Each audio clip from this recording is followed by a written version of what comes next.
నమస్కారం. ప్రేక్షకులందరికీ శుభోదయం.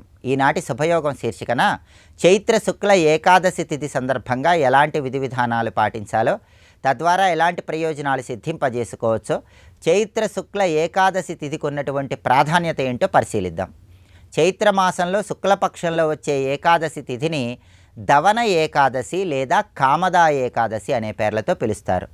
ఈరోజు దవన ఏకాదశి కాబట్టి శ్రీ మహావిష్ణువుని దవనం కట్టిన పుష్పమాలికలు అలంకరించటం, దవనంతో పూజించటం ద్వారా సర్వ మనోభీష్టాలు సులభంగా నెరవేర్చుకోవచ్చు. అందుకే దీన్ని దవన ఏకాదశి అనే పేరుతో పిలుస్తారు. అలాగే ఈ దవన ఏకాదశి, కామదా ఏకాదశి వెనుక ఉన్నటువంటి పౌరాణిక గాథను మనం పరిశీలిస్తే, ఒకానొక సమయంలో లలిత అనే పేరు కలిగినటువంటి గంధర్వ కన్య గంధర్వలోకంలో నాట్యం చేస్తూ ఏమరపాటుగా ఉన్న తరుణంలో గంధర్వరాజు శాపానికి గురవుతుంది. గంధర్వరాజు ఇచ్చినటువంటి శాప ప్రభావం వల్ల తన భర్తకు ఉన్నటువంటి ఆయుష్ మొత్తం తీరిపోతుంది. అయితే చైత్రమాసం శుక్లపక్షంలో వచ్చే ఏకాదశి నాడు ఏకాదశి వ్రతాన్ని ఆచరించటం వల్ల తర్వాతి జన్మలో లలిత అనేటటువంటి ఈ గంధర్వ కన్యకు శాప విముక్తి కలిగిందని, దీర్ఘ సుమంగళీతత్వం లభించిందని పౌరాణిక గ్రంథాలు తెలియజేస్తున్నాయి. కాబట్టి మహిళామణులు దీర్ఘ సుమంగళీతత్వం లభించాలంటే, భర్తకున్నటువంటి అపమృత్యు దోషాలన్నీ తొలగింపజేసుకోవాలంటే, భర్తకు దీర్ఘాయుర్దాయం కలగాలంటే ఈ దవన ఏకాదశి, కామదా ఏకాదశి సందర్భంగా ఏకాదశి వ్రతాన్ని ఆచరించాలి. అంటే పాలు పళ్ళు స్వీకరిస్తూ ఉపవాసం ఉంటాం, రాత్రికి జాగరణ చేస్తూ విష్ణునామస్మరణ చేస్తూ విష్ణు స్తోత్రాలు వింటూ మర్నాడు ద్వాదశి రోజు ఎవరికైనా భోజనం పెట్టి ఆ తర్వాత భోజనాన్ని స్వీకరించాలి. ఇలా ఏకాదశి వ్రతం ఆచరిస్తే ఉత్తమ ఫలితాలు కలుగుతాయి. అలాగే ఈరోజు కామదా ఏకాదశి సందర్భంగా పసుపచ్చటి చామంతి పూలతో విష్ణువుని పూజించడం ద్వారా వివాహపరమైన దాంపత్యపరమైన సమస్యలన్నీ తొలగిపోతాయి. అలాగే విష్ణువుని గన్నేరు పూలతో పూజించడం ద్వారా అనారోగ్య సమస్యలన్నీ తొలగింపజేసుకోవచ్చు. నందివర్ధనం పూలతో విష్ణువుని పూజిస్తే మానసిక ప్రశాంతత కలుగుతుంది. జాజి పూలతో విష్ణువుని పూజిస్తే వాహన కొనుగోలు ప్రయత్నాలు విజయవంతమవుతాయి. ఇలా కార్యసిద్ధి కోసం కూడా కామదా ఏకాదశి సందర్భంగా విష్ణువుని పూజిస్తే ఉత్తమ ఫలితాలు కలుగుతాయి. అలాగే ఈరోజు విష్ణు సంబంధమైన ఆలయంలో ధ్వజస్తంభం దగ్గర దీపాన్ని వెలిగించుకోవటం, విష్ణు సహస్రనామ స్తోత్రాన్ని పఠించడం లేదా శ్రవణం చేయటం ద్వారా శ్రీ మహావిష్ణువు సంపూర్ణమైన అనుగ్రహానికి ప్రతి ఒక్కరూ సులభంగా పాత్రులు కావచ్చు. రేపటి శుభయోగం శీర్షికన చైత్ర శుక్ల ద్వాదశి తిథి సందర్భంగా ఎలాంటి విధి విధానాలు పాటించాలో, తద్వారా ఎలాంటి ప్రయోజనాలు సిద్ధింపజేసుకోవచ్చో పరిశీలిద్దాం. నమస్కారం.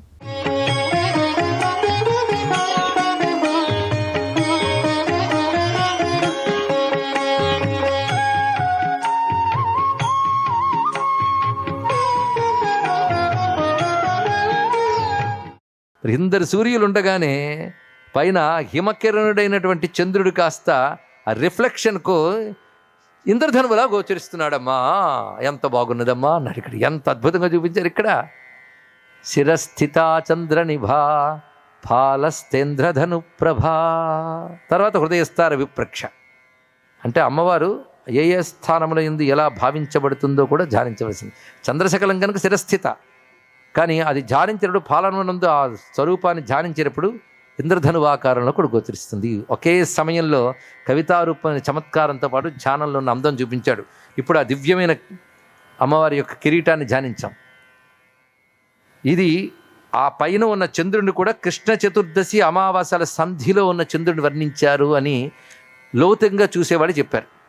తర్వాత అమ్మవారి యొక్క జుట్టు, ఆ జుట్టులో పెట్టుకున్నటువంటి కుసుమాలు ధ్యానిస్తున్నాం. ఆ జుట్టు ఎంత గొప్పగా ఉందో చూపిస్తున్నారు. పైగా ఇక్కడ అమ్మవారిని ఇలా ధ్యానిస్తే చంద్రశకలం కాస్త ఇంద్రధనువులా కనబడుతుందంటే దీని అర్థం ఏంటంటే, వాడు తన పాలమునందు అమ్మవారిని సాక్షాత్కరింపజేసుకోగలడు ఆజ్ఞాచక్ర స్థానంలో అనే భావాన్ని అక్కడ స్ఫురింపజేశారు. ఇందులో చూపిస్తున్నది ఏమిటంటే, అమ్మవారి నల్లని జుట్టుని ధ్యానిస్తే మన మనస్సులో నలుపు పోతుందిట. మన మనస్సులో నలుపు అంటే అజ్ఞానాంధకారం తొలగిపోతుంది అన్నాడు. ఇక్కడ ధునోతు ధ్వాం తన్నః తులిత దళితేందీవరవనం ఘన స్నిగ్ధం శ్లక్ష్ణం చుకుర నికురంబం తవ శివే యదీయం సౌరభ్యం సహజముపలబ్ధుం సుమనసో వసంత్యస్మిన్ మన్యే బలమథన వాటి విటపినాం. ఎన్ని అందాలు ఒక్క శ్లోకంలో పెడతారో భగవత్పాదులు వారు. అమ్మా నీ జుట్టు ఎలా ఉన్నదంటే తులిత దళితేంది వరవన, నల్ల కలువ పువ్వులు ఒక కొలంలో బాగా విచ్చుకున్నాయి. అసలు కొలను కనబట్టలే, కలువలో కనబడుతున్నాయి. అంత నల్లని కలువలు ఆ అరవిరిసున్నాయి. అరవిరిసిన నల్ల కలువలన్నీ దట్టంగా ఒక చుట్టే ఉంటే ఎలా ఉంటుందో నీ జుట్టు అలా ఉందమ్మా అన్నాడు. నల్లని కాంతులతో ప్రకాశిస్తున్నది. ఆ జుట్టు 3 లక్షణాలు ఉన్నాయి. ఘన స్నిగ్ధ లక్షణం చుకుర నికురంబం తవ శివే. ఘన అంటే జుట్టు దట్టంగా ఉంది, పల్చగా లేదు. స్నిగ్ధం అంటే నునుపుగా ఉన్నది. స్లక్షణం అన్నప్పుడు మృదువుగా ఉండడం కాకుండా అవి తిరిగి కొంచెం వంకీలకు తిరిగి కూడా ఉందిట. ఘన స్నిగ్ధం స్లక్షణం చికుర నికురంబం. అవి ముంగురు, ఆ తిరిగి కురులు నుదుటి మీద కూడా కొనపడుతున్నాయి, ముంగురులు. అలా ప్రకాశిస్తున్న ఉత్తమమైన జుట్టు. అది సహజంగా సౌరభ్యం దానికి ఉంది, అంటే సహజ పరిమళంతో ఉంది నీ జుట్టు. ఆ పరిమళం పొందడం కోసం కల్పవృక్ష కుసుమాలు తహతహలాడితే నువ్వు వాటికి అక్కడ చోటునిచ్చేవమ్మా అన్నారు. ఇక్కడ చెప్పే తీరు చూసారా? అంటే అమ్మ తలలో పువ్వులు పెట్టుకుంది, అది చెప్పడం. పైగా ఆ చెప్పే తీరు, సాధారణ పువ్వులు ఎందుకు పెట్టుకుంటారండి? జుట్టుకి సహజంగా వాసన ఉండదు కనుక దాన్ని స్నానాదులతో శుభ్రం చేసి ధూపం వేసి వాటిపై పువ్వులు పెడతారు. అప్పుడు దానికి సుగంధం వస్తుంది. కనుక పువ్వులు ధారణ జుట్టుకి సుగంధం రావడం కోసం. కానీ జుట్టుకున్న సుగంధం పొందడం కోసం అమ్మ తలలో పువ్వులు చేరిట. అది గొప్ప విషయం ఇక్కడ. అంటే అమ్మవారి జుట్టుకి సహజ పరిమళం ఉంది అన్నారు ఇక్కడ. అంటే మాలిన్యం లేదు సరికదా, సహజ పరిమళం ఉంది. అంటే దీన్ని బట్టి అమ్మవారి స్వరూపంలో అలౌకికం, దివ్యం, డివైన్. నేను పంచభూత వికారములు లేవు, అది అత్యంత సహజ సుందరమైనది. అందుకే సహజ పరిమళం ఉంది. ఆ సహజ పరిమళం ఉన్న జుట్టుకి ఆ పరిమళం పొందడం కోసం కల్పవృక్ష కుసుమాలు అక్కడ చెయ్యి. బలమథన వాటి, బలమథుడు అంటే ఇంద్రుడు. ఇంద్రుడి తోటలోని పువ్వులు, ఇంద్రుడి తోటలో పువ్వులు అంటే నందనవనంలో కల్పవృక్ష కుసుమాలు, అవి పెట్టుకుంది ఆ తల్లి. ఇక్కడ పెట్టుకోలేదు. ఆ పువ్వులు అక్కడ చేరాలని తహతకలాడి తపస్సు చేసి చేరాయి. ఇక్కడ ఎంత రమ్యమైన భావన చేశారు. ఒకే సమయంలో అమ్మ జుట్టుని ధ్యానానికి అందేటట్టు చేశారు. ఆ పరిమళం గురించి చెప్పారు. అయితే ఆవిడకి ఆ సహజ పరిమళం ఉందని మనం ధ్యానించేలే, కానీ ఆ సహజ పరిమళం ఏమిటో శివుడికి తెలుసు, ఇంకెవరికి తెలియదు. పాపం ఆయనకు అది తప్పేం తెలియదు. అందువల్ల చిక్కొచ్చింది ఒకసారి. శివుడికి తెలుసా మీకు? తమిళ దేశంలో కూడా గొప్ప కరువు వచ్చింది. మధురై పట్టణంలో పాండ్యరాజు పాలన. అక్కడెక్కడో పల్లెటూరులో ఒక శివాలయంలో శివభక్తుడు ఉన్నాడు. ఈ కరువు కాలంలో శివుడికి నైవేద్యం పెట్టడం కూడా కష్టంగా ఉంది. దానితో ఆయనకు నైవేద్యం పెట్టకపోవడం చాలా బాధగా ఉంది, తనకు తిండి లేకపోవడం కంటే. అందుకే కొన్నాళ్ళు గుడి మూసేసి వెళ్ళిపోతాను అని శివుడికి దగ్గరికి వచ్చి కళ్ళ నీళ్ళతో స్వామి వెళ్ళొస్తాను, ఏమనుకోకు, మళ్ళీ రోజులు బాగున్నప్పుడు వస్తాలే అని వెళ్ళబోతుంటే శివుడు పిలిచి, నీ కరువు రాకుండా నేను ఒక పని చేస్తా, కవిత్వం రాసిస్తాను, ఇది తీసుకెళ్ళి పాండ్యరాజుకి వినిపించు అని. కవితాప్రియుడు, నీకు బోళ్ళంత డబ్బు ఇస్తాడు, నీకు కరువు పోతుంది, అప్పుడు హైగా వద్దు కానీ అంటే సరే ఇది బాగుందని పద్యం పట్టుకెళ్ళాడు ఆయన. ఆ పద్యం వెళ్ళి సభలో చదివాడు. చదవగానే శభాష్ అన్నాడు రాజు. కానుక ఇవ్వబోతుంటే అక్కడ ఒక పండితుడు అడ్డుకున్నాడు. ఎందుకు వీడికి ఇస్తున్నారంటే గొప్ప కవిత్వం చేయదు, ఇది గొప్ప కవిత్వం కాదు, తప్పు ఉందన్నాడు. ఇక్కడ తప్పేమిటి అంటే ఒక స్త్రీ జుట్టును వర్ణిస్తూ సహజ సుగంధంతో ఉంది అని రాశాడు ఈ పద్యంలో. స్త్రీ జుట్టుకి సహజ సుగంధం ఉండదు కాబట్టి ఈ పద్యం తప్పు అన్నారు. ఆయన ఖండించాడు, నువ్వు ప్రతిఖండన చెయ్యి, అప్పుడు నీకు ఇంకా డబ్బు ఇస్తానన్నాడు. కవిత్వం సొంతమైతే ప్రతిఖండన చేస్తాడు, సొంత కవిత్వం కాదు, ఎరువు కవిత్వం. ఇక్కడ వెంటనే నీళ్ళు నమ్మలేడు, తప్పే అని వెళ్ళిపోయాడు తిన్నగా. కోపంతో శివుడి మీద వచ్చింది దానికి. ఇంతవరకు ఆకలి బాధే, ఇప్పుడు అవమాన బాధ ఒకటి వచ్చింది. నువ్వేదో పనికిమాలిన కవిత్వం ఒకటి రాసేసి అది సభలో చదవమన్నావు, ఆ పండితుడేమో నన్ను విమర్శించాడు, నాకు ఎక్కడ లేని బాధ వచ్చింది, అందుకే నీ పద్యం నీకు అప్పగించేస్తున్నాను, నీకు దండం బాబు వెళ్ళొస్తానన్నాడు. శివుడు వచ్చి, ఏంటి నా పద్యంలో తప్పు ఉందా? ఎవడన్నాడు అన్నాడు. వాడెవడో నత్కీరుట్ట ఆ సభలో అన్నాడు. పద నేను వస్తానన్నాడు. నిజంగా శివుడిని చూస్తే ముక్తే. అలా వస్తాడా? వేషం మార్చాడు, మంచి తలపాగా పెట్టుకున్నాడు, విభూతి పిల్లి పెట్టుకున్నాడు, మంచి దండం, మంచి దుశ్శాలువా పెట్టుకుని పండితుల వారు కవుల వారు విచ్చేశారు సభకి. ఎవడరా పద్యంలో తప్పు ఉందన్నాడు అన్నాడు. ఇక్కడ నేనే అన్నాడు నత్కీరుడు. ఏమిటి తప్పు? కురులకి ఎక్కడా సహజ సుగంధం ఉండదు కదా అన్నాడు. వెంటనే ఆలోచించి, పార్వతీదేవికి ఎప్పుడు సహజ సుగంధమే కదా అన్నాడు ఆయన. ఇక్కడ పార్వతీదేవి విషయం వదిలేయి, కురులంటికి చెల్లుతుంది కదా, ఎలా చెల్లుతుంది ఇది అన్నాడు. ఇక్కడ ఓహో, నేను పార్వతి గురించి చెప్తే వీడికి అర్థం కాలేదు, నేను ఎవరినో చూపించాలనుకున్నాడు, అసలు రూపం చూపించలేదు. ఆ నత్కీరుడికి ఒక్కడికి కనబడేలా నుదుటి మీద కన్ను చూపించాడు ఆయన. చూపిస్తే అతను కవితాహంకారం బాగా పట్టేసాక ఎదురుగా శివుడున్నా గమనించలేదు. ఇక్కడ అహంకారం అంత ప్రమాదం అండి. ఎదుట ఈశ్వరుని కూడా గుర్తించనివ్వదు అహంకారం, తెలుసుకోండి ఇక్కడ. అందుకే విద్య ఇవ్వకపోయినా పర్వాలేదు, కానీ అహంకారం రాకపోతే చాలు. ఒకవేళ విద్య వస్తే అహంకారం లేని విద్యను అడగాలి, అహంకారం లేని సంపదను అడగాలి, అహంకారం లేని అధికారాన్ని అడగాలి, అహంకారాలు లేని యవ్వనాన్ని అడగాలి. ఎందుకంటే అహంకారం వస్తే నాలుగు పడిపోతుంది, తెలుసుకోండి ఇక్కడ. నుదుటి మీద కన్ను చూపిస్తే శివ అని దండం పెట్టాలి. అప్పుడు కవిత్వము, క్రిటిసిజము. అప్పుడండి భగవంతుని ముందు వెంటనే ఆయన అన్నాడు ఏంటంటే, తలవ చుట్టువార కన్నులు కలిగినను పద్యంబు తప్పు అన్నాడు ఇక్కడ. నుదుటి మీద కన్ను కాదు, తల చుట్టూ కన్నులు చూపించిన పద్యం తప్పే అన్నాడు ఇక్కడ. ఓరి అహంకారి, శివుడిని కూడా గుర్తించలేదా? శివుడు కనబడితే కవిత్వం మీద తర్కం చేస్తావా? నీ కుష్ఠవ్యాధి వస్తుంది పో అన్నాడు శివుడు. అప్పుడు వణుకు పుట్టుకుంది. ఏదైనా కవిత్వం మాట దేవుడు ఒళ్ళు బాగుంటే అదే చాలు ఇక్కడ. అయితే ఈ కుష్ఠవ్యాధి తగ్గేది ఎలా అన్నాడు. కైలాస పర్వతం చూసినప్పుడు తగ్గిపోతుంది పో అన్నాడు, వెళ్ళిపోయాడు శివుడు. ఒక ఆయన అన్నాడు, ఏమంటే పద్యం తప్పు అని మంచి క్రిటిక్గా అని చెప్తే ఖండించాలి తప్ప శపించేస్తారండి అన్నాడు. ఇక్కడ అర్థం ఏంటంటే కవిత్వాలైనా పాండిత్యాలైనా పరతత్వం వచ్చేటప్పటికల్లా మౌనం వహించాల్సిందే. అది కాకుండా భగవంతుడి ముందు చారువాకాలు కూడదు, అది తెలుసుకోవాలి ఇక్కడ. అమ్మా, నీ వదనంలో సౌందర్య లహరి ప్రవహిస్తోంది అన్నాడు. సరిగ్గా మీరు లలితా శాస్త్రం వక్త్రలక్ష్మి పరీవాహ చలన్మీనాభలోచన, వక్త్రలక్ష్మి పరీవాహ అన్నారు. శంకరులకు లలితా శాస్త్రం అంటే ఎంత ఇష్టం అనేది. లలితా శాస్త్రం గ్రేట్ పొయిట్రీ, తెలుసా మీకు? ముఖంలో లక్ష్మీ పరీవాహం ఉందిట, అంటే సౌందర్యం అనే ప్రవాహం ఉందమ్మా ముఖంలో ఉన్నారు. ఎందుకు అలా చెప్పారు? సౌందర్యం అనే ప్రవాహం ఉంది, పరీవాహం ప్రవాహం ఉందిట అమ్మవారి ముఖంలో. సర్వం శ్రీ లలితా మహాత్రిపుర సుందరి చరణారవిందార్పణమస్తు. స్వస్తి.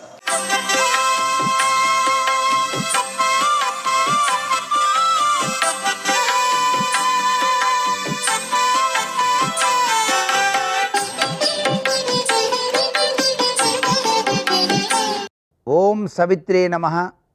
ఓం నమో నారాయణాయ. శ్రీమాత్రే నమః. ఈరోజు చైత్రశుద్ధ ఏకాదశి తిథి.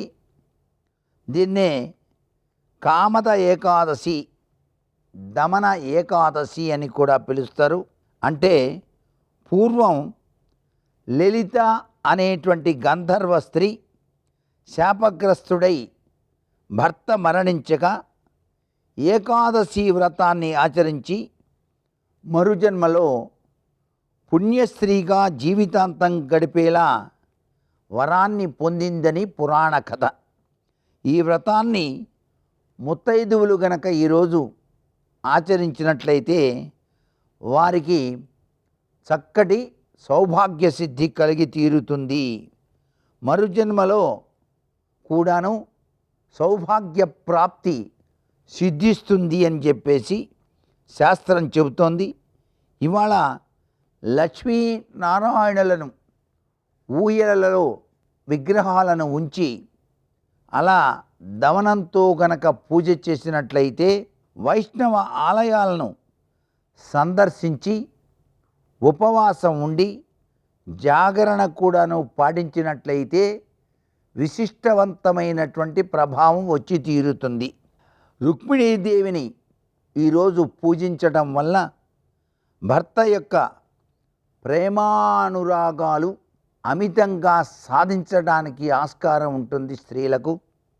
అలాగే సత్యభామ ఈనాడే శ్రీకృష్ణుని తులాభారం తొయ్యగా ఆమె ఐశ్వర్యం కంటే రుక్మిణి భక్తితో వేసినటువంటి తులసీ దళానికే శ్రీకృష్ణుడు తూగినటువంటి గాథను ఒక్కసారి మనం ఈరోజు స్మరించుకున్నట్టయితే స్త్రీలకు సౌభాగ్యం, భర్త ప్రేమానురాగాలు దక్కుతాయి సుమా అంటోంది శాస్త్రం.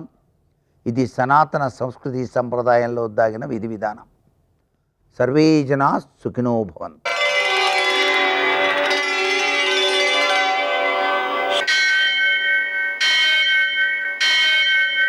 सहस्रशीरुषं देवं विश्वाक्षं विश्वशम्भुवं विश्वं नारायणं देवमक्षरं परमं पदं विश्वतः परमां नित्यं विश्वं नारायणगुं हरिं विश्वमेवेदं पुरुषस्तद्विश्वमुपजीवति पतिं विश्वस्यात्मेश्वरं शाश्वतं शिवमच्युतं नारायणं महाज्ञेयं विश्वात्मानं परायणं सूर्यशौर्यमथेन्दुरिन्द्रपदवी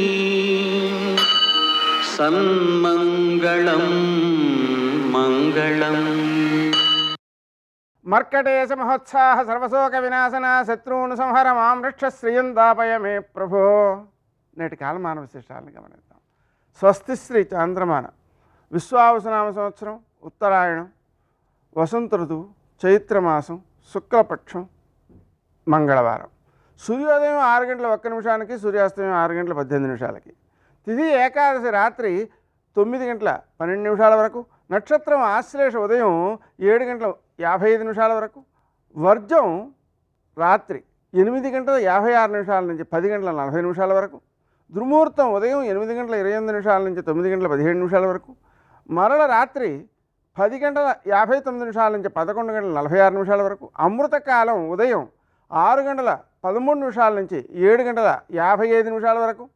రాహుకాలం మంగళవారం కాబట్టి మధ్యాహ్నం 3 నుంచి 4:30 వరకు. అష్టగౌరి రీత్యా శుభప్రదమైన సమయం ఉదయం 10 గంటలకి. నేటి విశేషం కామద ఏకాదశి. ఈ ఏకాదశి నాడు మనం ఉపవాసం చేయడం ద్వారా మనకు గతంలో మిగిలిపోయిన కోరికలు ఏవైతే ఉన్నాయో అవి పూర్తయిపోయి మోక్షమునకు ఆటంకాలు తొలగుతాయి. ఈ కామద ఏకాదశి అన్ని కోరికల్ని తీరుస్తుంది అనడం ద్వారా కొత్త కోరికలు కోరమనడం కాదండి. ఎందుకంటే మనకు కోరికలు పెరిగిన కొద్దీ మోక్షానికి ఆటంకాలు ఏర్పడుతుంటాయి, అవి ఆటంకాలుగా ఉంటాయి. అందుకని అవి పూర్తయిపోవాలి. పూర్తయిపోవడానికి ఈ ఏకాదశి ఉపవాసం ఉండడం తప్పనిసరి అన్నమాట. మంగళవారం సందర్భంగా మనం శ్రీ గణేశ రుణం చింది అనే మంత్రాన్ని జపించుకోవడం, వీలైనంత అప్పు తీర్చడం, రుణమోచక అంగారక స్తోత్రం, రుణమోచక గణేశ స్తోత్రం, రుణహర్తృ నృసింహ స్తోత్రం ఇవి పారాయణ చేసుకోవడం, గతంలో ఉండేటువంటి ఏ పితృ రుణం మాతృ రుణం మొదలైనటువంటి రుణాలు ఉన్నాయో వాటిని అన్నిటినీ కూడా తీర్చేస్తాయి. దాంతో బాటుగా మనం హనుమంతుని పూజ చేసుకోవడం ద్వారా ఆయన యొక్క అనుగ్రహంతో విజయాలు సాధిస్తాం. హనుమాన్ చాలీసా పారాయణ చేయడం, అప్పాల నివేదన చేయడం, 21 ప్రదక్షిణాలు చేయడం ఇవన్నీ పూజాంగాలన్నమాట. నేటి ఆణిముత్యాలు.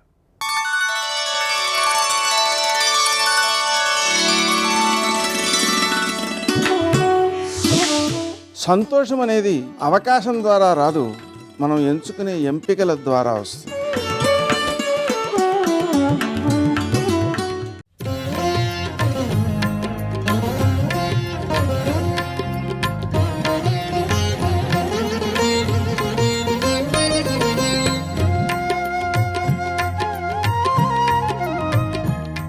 జనకులకున్ కర్ణయుగళి సద్భూషణములన్నది తనయుల సంభాషణములు.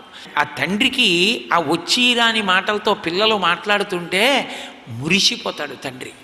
కాబట్టి ఆ 4 పిల్లలు పెరిగి పెద్దవాళ్ళు అవుతున్నారు. ఆనంద సాగరమునందు ఓలలాడుతున్నాడు దశరథ మహారాజు గారు. ఆ పిల్లలు పెరిగి పెద్దవాళ్ళు అవుతున్నప్పుడు మళ్ళీ అందులో వాళ్ళ యొక్క బుద్ధి వికసనము, విద్యాభ్యాసము, గురువుల పట్ల చూపించవలసినటువంటి మర్యాద, ఇందులో ఎక్కడైనా తేడా ఉందనుకోండి, వాళ్ళు సక్రమమైనటువంటి బుద్ధిమంతులుగా పెరిగి పెద్దవాళ్ళు కాకపోతే తండ్రి చిన్నబుచ్చుకుంటాడు. ఏవం పాప సమాచార సజ్జన ప్రతిపాదిక పౌరాణామహితో యుక్తో పుత్రో నిర్వాసిత పురాత్ అని బాలకాండలో పుట్టినటువంటి అసమంజసుడు సగర చక్రవర్తి యొక్క కుమారుడు పిల్లలందరినీ సరయూ నదిలో తోసేస్తుంటే సజ్జన ప్రతిబాధక, ఆ సజ్జనులైన వాళ్ళని బాధ పెడుతున్నటువంటి కుమారుని యొక్క ప్రవర్తన చూసి కలత చెందినటువంటి సగర చక్రవర్తి తన కుమారుడని కూడా చూడకుండా ధర్మానికి కట్టుబడి ఆ పిల్లవాణ్ణి రాజ్య బహిష్కారం విధించాడు. ఎంత రాజ్య బహిష్కారం విధించినా తండ్రికి క్లేశంగానే ఉంటుందిగా ఇటువంటి కొడుకు పుట్టాడని. పుట్టిన 4 కొడుకులు గుణవంతులైతే, పుట్టిన 4 కొడుకులు మత్సలేని వాళ్ళైతే ఎంత సంతోషంగా ఉంటుంది ఆ తండ్రికి. మహానుభావుడు వాల్మీకి మహర్షి అన్నారు, తే యదా జ్ఞాన సంపన్నా సర్వై సముదితా గుణై హ్రీమంత కీర్తిమంతశ్చ సర్వజ్ఞా దీర్ఘదర్శిన అన్నారు. అది పిల్లల యొక్క గొప్పతనం. అంటే పిల్లలకి ముందు ఉండవలసినటువంటి లక్షణం ఏమిటో చెప్పారు. వాళ్ళు తే యదా జ్ఞాన సంపన్నా, చక్కగా గురువులు ఏది చెప్పారో దాన్ని జీర్ణం చేసుకున్నారు, లోపల పట్టించుకున్నారు, అనుష్ఠాన క్రమంలోకి తెచ్చుకున్నారు. సర్వై సముదితా గుణై హ్రీమంత కీర్తిమంతశ్చ. ఇది వృద్ధిలోకి వచ్చేటటువంటి వ్యక్తికి ఉండేటటువంటి లక్షణం పతనమైపోయే వ్యక్తిలో ఉండని లక్షణం. యా దేవీ సర్వభూతేషు లజ్జారూపేణ సంస్థిత నమస్తస్యై నమస్తస్యై నమస్తస్యై నమో నమః అంటాం. హ్రీమంత కీర్తిమంతశ్చ. చాలా సిగ్గుపడుతుండేవారట పిల్లలు. ఎందుకు సిగ్గుపడ్డాం అంటే ఏదో ఎవరో వచ్చారని చెప్పి సిగ్గుపడ్డం కాదు. సముద్రం అంత గాంభీర్యం ఉన్నవాళ్ళు. వాళ్ళకి సిగ్గంతా ఎందుకంటే ఎక్కడైనా మనం ఏదైనా గురువుగారు చెప్పినటువంటి విషయాన్ని ఆచరణ చెయ్యడంలో ఎక్కడైనా కించెత్తు తేడా వస్తోందేమో, అలా ఉండట్లేదేమో, నాన్నగారు పరిపూర్ణమైన సంతోషం పొందేటట్టుగా మనం ప్రవర్తించట్లేదేమో, ఈ చెడు విషయం గురించి మనసులో చిన్న ఆలోచన మనకు వచ్చిందేమో, సిగ్గుపడిపోయేవారట వాళ్ళు. అసలు ఆ సిగ్గుపడిపోవడం అన్న లక్షణం ఒకటి ఉంటే అసలు ఆ పని చెయ్యడం పట్ల అనురక్తి అన్నది ఎప్పుడో అప్పుడు చచ్చిపోతుంది. ఈ లక్షణం లేనివాడు పరమ ప్రమాదకారి, వాడే రాక్షసుడు. వాడు ఏ పని చేశాడో అదే అసలైన పని అని సమర్థించుకుంటాడు. తను చేసినది సరి అయిన పనే చేశాను తప్ప తను తప్పు చేయలేదంటాడు. అందుకే రావణాసురుడి ప్రవృత్తి చూడండి. ఆయన ఏం చేశాడో అది తప్పు కాదు, ఒప్పు అంటాడు. స్వధర్మో రక్షసాంభీరు సర్వధైవ న సంశయ గమనం వా పరస్త్రీణాం హరణం సంప్రమధ్యవా అంటాడు సుందరకాండలో. ఎందుకంత భయపడతావు, నేను ధర్మాత్ముణ్ణి. చూసావా ఎంత స్వధర్మం చేస్తున్నానో. రాక్షసుల స్వధర్మం ఏమిటి? అన్యులకు సంబంధించిన వస్తువులు ఎత్తుకురావడం. ఎంత బాగా ఎత్తుకొచ్చానో చూడు నిన్ను. నాలాంటి ధర్మాత్ముడు ఉంటాడా? నాలాంటి ధర్మాత్ముడిని చూసి సిగ్గుపడతామే అంటాడు. తాను విశ్రవసో బ్రహ్మ యొక్క కుమారుడు, పులశ్చ బ్రహ్మ యొక్క మనవడు, సాక్షాత్తు చతుర్ముఖ బ్రహ్మగారి యొక్క మునిమనవడు. అటువంటి బ్రహ్మవంశంలో జన్మించినవాడు, వేదం చదువుకున్నవాడు, వేదము చేత నిషిద్ధ కర్మ అని చెప్పబడి మూలఘాతి అయిన మహాపాతకాన్ని చేస్తున్నానని సిగ్గుపడవలసిన వాడు తాను చేసిన పని ఒప్పని సమర్థించుకోవడం, సిగ్గుపడకపోవడం పతనానికి హేతువు. చిన్న పొరపాటు ఆలోచన మనసులోకి వచ్చినంత మాత్రం చేత సిగ్గు చెందడం, చిచి ఇటువంటి ఆలోచన రాకూడదనుకోవడం, అటువంటి పని నేను చెయ్యకూడదనుకోవడం వృద్ధిలోకి వచ్చేటటువంటి వాళ్ళ యొక్క లక్షణం. హ్రీమంత కీర్తిమంతశ్చ. కీర్తిమంతులవుతున్నారు. తండ్రికి ఇంతకన్నా కావలసిందే ఉంది? ఎవరో కనపడి ఎవరో వచ్చి ఏమి కొడుకుని కన్నావయ్యా, ఎంత గొప్ప కొడుకయా, మహానుభావుడయా అన్ననాడు కదూ సంతోషం. అందుకే లోకంలో చూడండి, ఒక మహాత్ముడైన వాడు కనపడ్డాడు అనుకోండి, వెంటనే ఒక మాట అంటారు, ఏ తల్లి కన్న బిడ్డవో అంటారు. ఎందుకని? ఇంకా ఆ పిల్లవాని యొక్క జననమునందు పురుషుని యొక్క శ్రమయందు ఆనందమున్నది.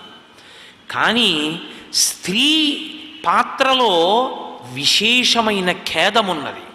పునర్జన్మతో సమానమైనటువంటి ప్రసవ వేదన అనుభవించి ఎంతో నెత్తురు పోగొట్టుకుని ఎన్నో ఉపవాసాలు చేసి ఎంతో పథ్యం చేసి ఆ పిల్లాన్ని బతికించుకుంది. నీ తల్లి అంత ప్రసవ వేదన పొందినందుకు సార్థక్యం వహించిందయా, నీలాంటి కొడుకు పుట్టాడంటారు. అందుకే ఏ తల్లి కన్న బిడ్డో అంటారు. ఆ రామలక్ష్మణ భరత శత్రుఘ్నుల యొక్క కీర్తి విని పొంగిపోయాట దశరథ మహారాజు గారు. సర్వం శ్రీ ఉమామహేశ్వర పరబ్రహ్మార్పణమస్తు. స్వస్తి.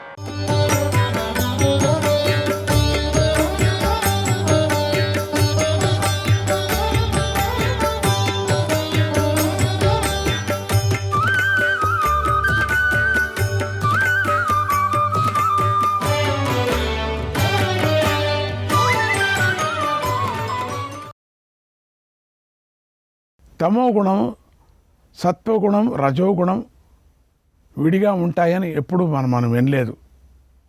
సూర్యుడు ఉదయించటాన్ని చూసి దురాచారులైన వారు భయపడతారు. ఎండకు బాధపడి బాటసారులు తీవ్ర సంతాపానికి లోనవుతారు. ఆదిత్యుడు సత్వగుణ ప్రధానుడు, దురాచారులైన వ్యక్తులు తమోగుణ ప్రధానులు. బాటసారులకు కలిగే సంతాపం రజోగుణంతో పుట్టిందని చెబుతారు. సూర్యప్రకాశం సత్వగుణం, వేడిమి అనేది రజోగుణం. అమావాస్య నాడు కలిగేటువంటి గ్రహణం తమోగుణ కార్యం అవుతుంది. ఈ రీతిగా అన్ని జ్యోతి రూపాలను 3 గుణాలు అక్కడక్కడ ఆయా రీతుల్లో వ్యక్తమవుతూ ఉంటాయి, మళ్ళీ విలీనమవుతూ ఉంటాయి.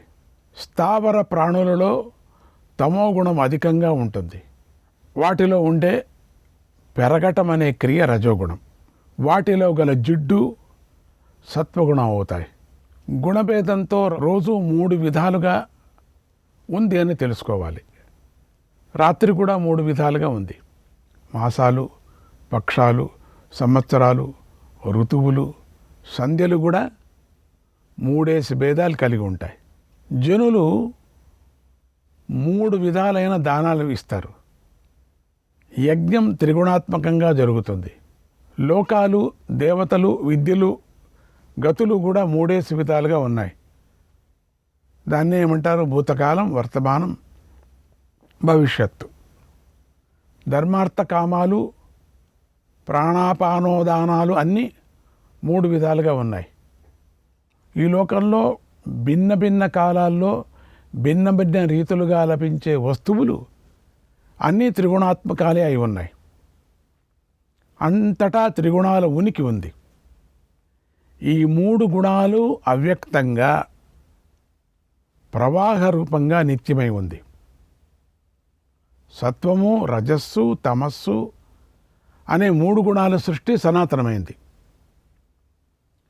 ప్రకృతిని తమస్సు, వ్యక్తం, శివం, ధామ, రజస్సు, జాతి, సనాతనం, వికారం, ప్రళయం, ప్రధానం, ప్రభవం, అవ్యయం, అనుద్రిక్తం, అనూనం, వ్యాపకం, అచలం, ధ్రువం, సత్తు, అసత్తు, అవ్యక్త్, త్రిగుణాత్మకం అని చెబుతారు.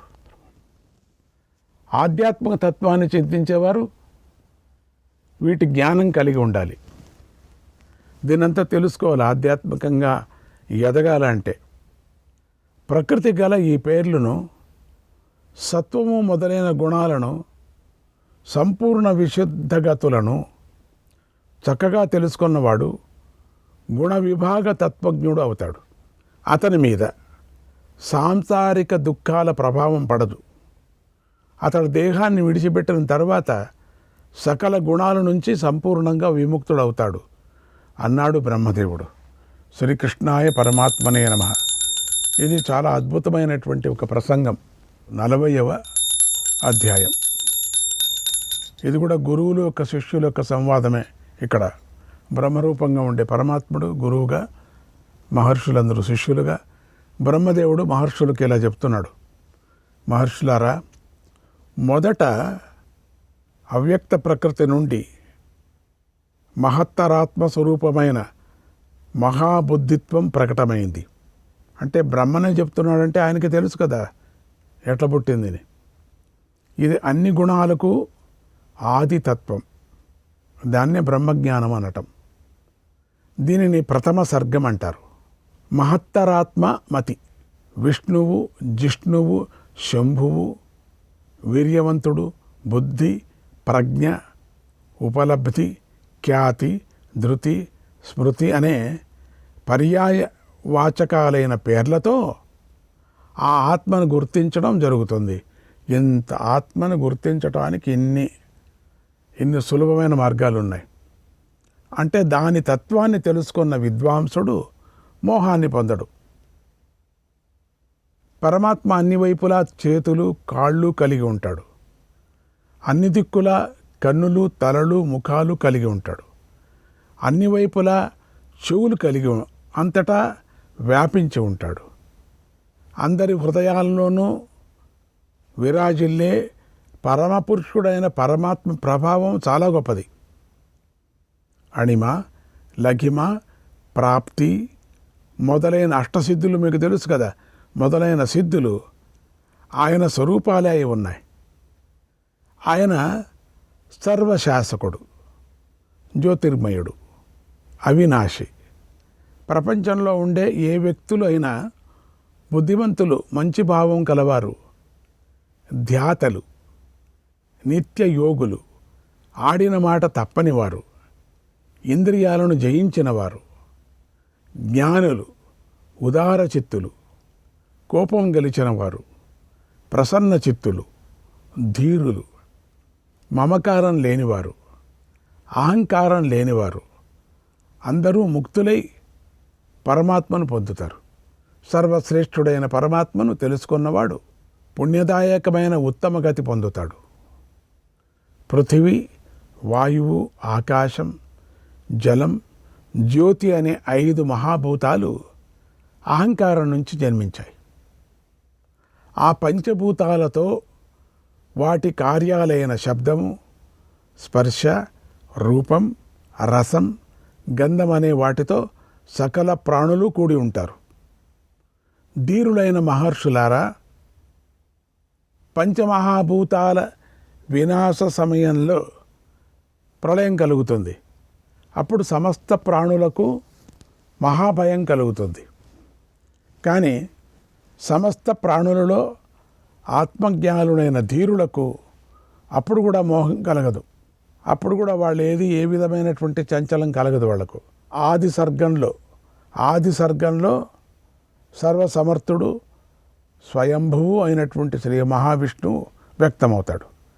ఈ విధంగా బుద్ధి రూపుడు, హృదయ గుహలో ఉన్నవాడు ప్రభువు, విశ్వరూపుడు, పురాణ పురుషుడు, హిరణ్మయుడు అయి జ్ఞానులకు పరమగతి అయిన పరమాత్మను తెలుసుకునే బుద్ధిమంతుడు బుద్ధి అనే హద్దులు దాటిపోతాడు అని ముందు చెబుతున్నాడు బ్రహ్మదేవుడు. శ్రీకృష్ణాయ పరమాత్మనే నమః. 41వ అధ్యాయం. మళ్ళీ గురుదేవుడు వీళ్ళు చెప్పుకొని వెళుతున్నాడు. మహర్షులారా, మొదట ఉత్పన్నమైన మహత్తత్వాన్ని అహంకారం అంటారు. బ్రహ్మదేవుడు చెప్తున్నారు. అది అహంకార రూపంగా ప్రకటమైనప్పుడు దాన్ని 2వ సర్గం అంటారు. ఈ అహంకారం అంటే స్టేజెస్, సర్గాలంటే ఈ అహంకారం భూతాది వికారాలకు కారణమైనప్పుడు దాన్ని వైకారికం అంటారు. అది రజోగుణ రూపం కనుక తైజసం అవుతుంది కూడా. మీరు డిక్షనరీ పెట్టుకోండి, తైజసం అంటే ఏమిటి, మనోవికారం అంటే ఏమిటి, అప్పుడు తెలుస్తుంది. దీనికి చేతనమైన ఆత్మ ఆధారమై ఉంది. సమస్త ప్రజా సృష్టి దీని నుంచే జన్మిస్తుంది. కాబట్టి దీనిని ప్రజాపతి అంటారు. ప్రజాపతి అంటే ఏమిటి తెలుసుకోండి. ఇది శ్రోత్రము మొదలైన ఇంద్రియ రూప దేవతలకు మనస్సుకు ఉత్పత్తి స్థానం అవుతుంది. స్వయంగా దేవరూపం కాబట్టి దీన్ని త్రిలోకకర్త అన్నారు. ఈ జగత్తంతా అహంకార రూపం కాబట్టి దీన్ని అభిమంతం అంటారు. ఆధ్యాత్మ జ్ఞానంతో తృప్తులు, ఆత్మచింతన పరులు, స్వాధ్యాయం అనే యజ్ఞంలో సిద్ధులు అయినటువంటి మునులకు ఈ సనాతన లోకం లభిస్తుంది.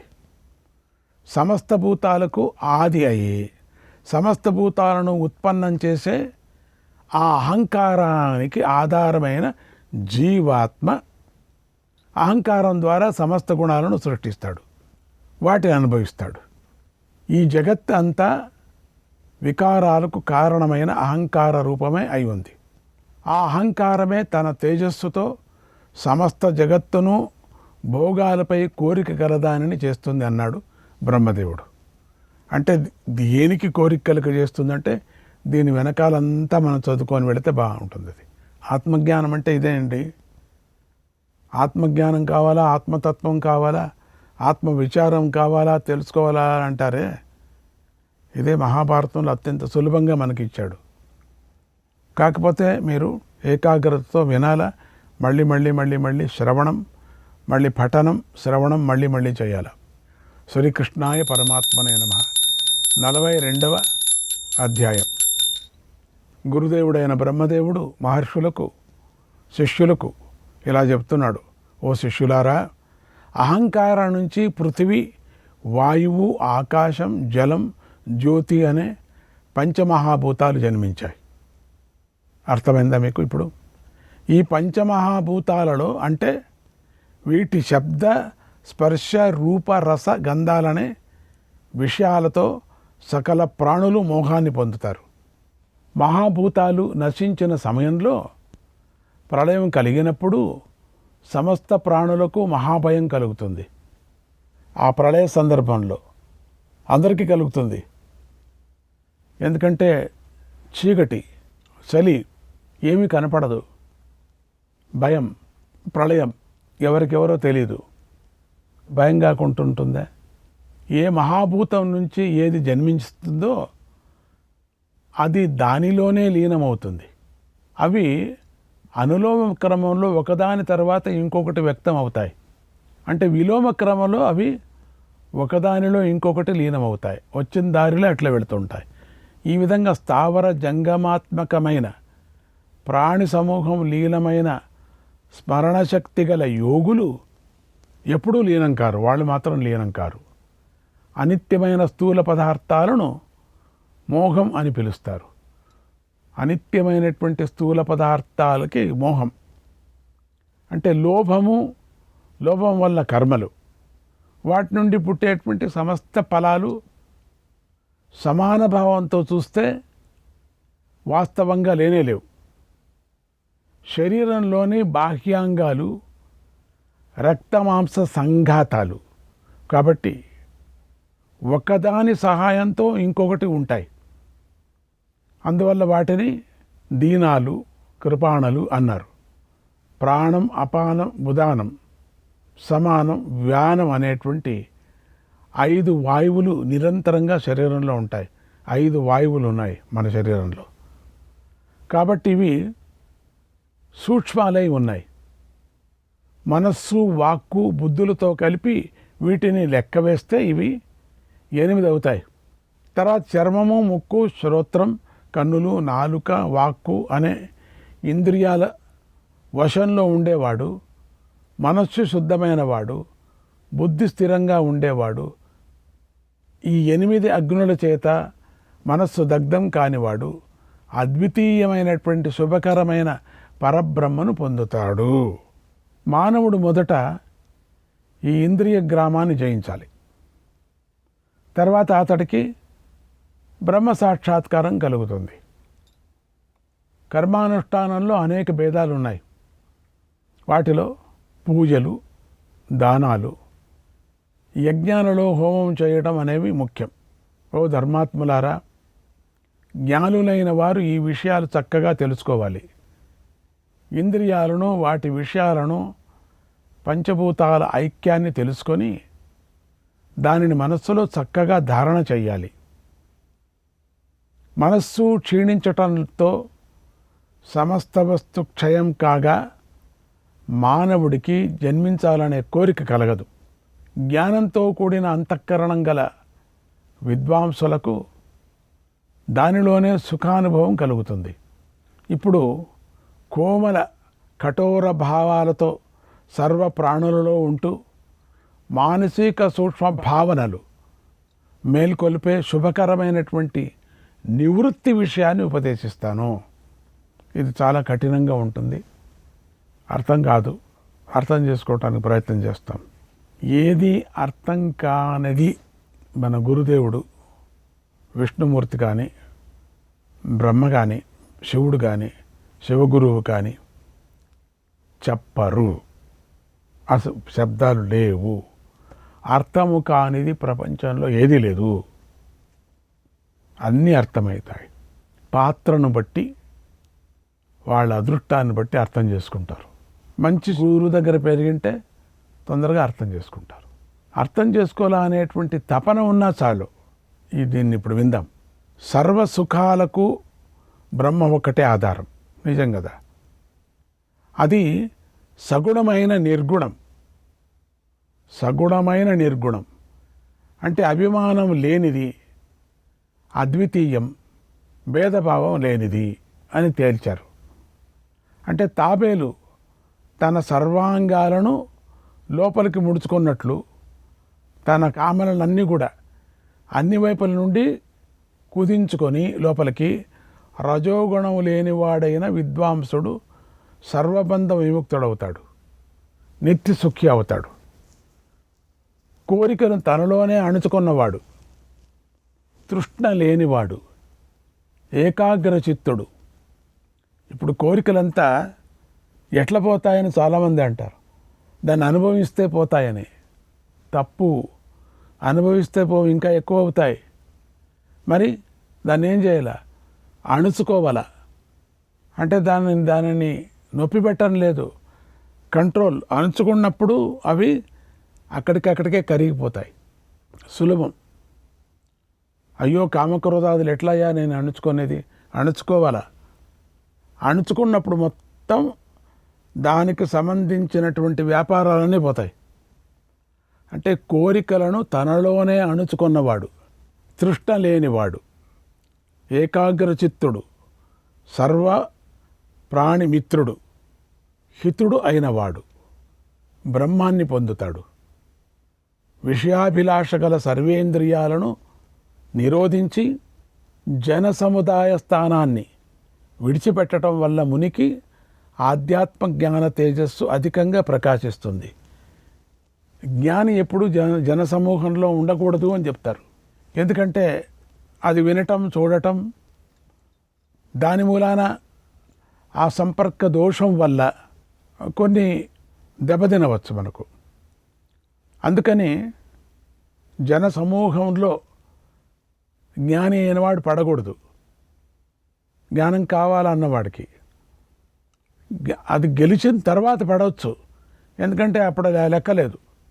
అట్లా యోగి ప్రసన్న చిత్తుడై సమస్త ప్రాణులను తన అంతఃకరణంలో ఉన్నట్లుగా చూసినప్పుడు అన్నీ కూడా తన అంతఃకరణలో ఉన్న బ్రహ్మరూపంగా కదా, ఆయన స్వయం జ్యోతి రూపుడు కదా, సూక్ష్మాతి సూక్ష్మ స్వరూపుడు, సర్వోత్తమమైన వాడైన పరమాత్మను పొందుతాడు. అన్ని తనలోనే చూసుకుంటున్నాడు. ఊరికే అట్లా ఇవన్నీ అర్థం చేసుకోకుండా ఊరికే అట్లా అక్కడ కూర్చొని కళ్ళు మూసుకొని అన్నీ నాలే ఉన్నాయనుకుంటే అయ్యలేదు. అది ఈ స్టేజ్కు రావాలా మనం. ఈ కాలచక్రం ఘోరమైంది, అగాధమైనది. మోహం అనే పేరు గల మహాసముద్రం వంటిది. ఇది ఒక మాయతో సంబంధించినటువంటిది. దీన్ని అనేక మాయలు అని చెప్తారు. మోహమాయ, దీన్ని అజ్ఞానమాయ, పాపమాయ. కేవలం మాయ అనేది ఒకటే మాయ అనుకోకండి. మాయల్లో కూడా చాలా ఉన్నాయి. విపరీతం. చక్కెరలో అనేక పదార్థాలు చేసినట్టుగా. ఒక తీపే ముఖ్యం కాదండి. ఇక్కడ తీపే ముఖ్యం అయినప్పటికీ దానికి తోడుపుగా వేరే వచ్చాయి కాబట్టి ఆ పేర్లు వేరే మారిపోయాయి. మాయకు అంతేనే. ఈ మాయ అనే చక్కెర వేరే విధంగా పీడిస్తూ ఉన్నది.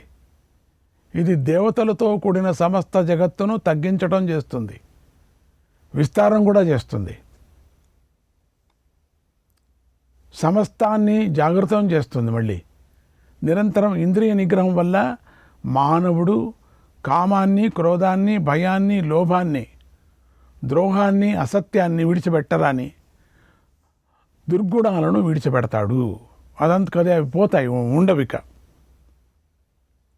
లోకంలో 3 గుణాలు గల పాంచభౌతికమైన దేహాభిమానాన్ని వదిలేవాడి హృదయాకాశంలో పరబ్రహ్మ రూపమైన ఉత్తమ పదం లభిస్తుంది. శ్రీకృష్ణాయ పరమాత్మనే నమః.